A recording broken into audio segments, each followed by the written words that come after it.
Sa loob lamang ng 24 oras mula October 14 hanggang 15, matagumpay na naaresto ng Philippine National Police ang nasa 24 na most wanted persons, kabilang ang isang banyagang suspect sa magkakaugnay na operasyon sa buong bansa. Kasabay nito, nasamsam ang 7.1 milyong halaga ng iligal na droga at 7.8 milyong halaga ng smuggled goods.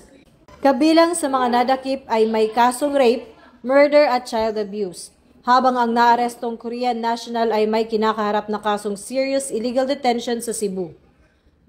Sa mga isinagawang bypass at interdiction operations ng PNP at PIDEA sa mga lugar tulad ng Kalinga, Laguna, Cavite, Rizal, Cagayan de Oro at Bacolod, nakumpiska ang shabu at marijuana na may kabuang halaga ng lampas 7 milyon.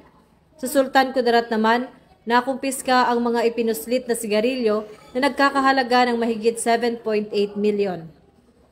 Ayon kay Acting Chief PNP Police Lieutenant General Jose Melencio C. Nartates Jr., ang mga tagumpay na ito ay nagpapakita ng dedikasyon at epektibong pagtutulungan ng mga unit ng pulisya at bunga ng pagkakaisa at pagsunod ng PNP Focus Agenda para sa isang bagong Pilipinas.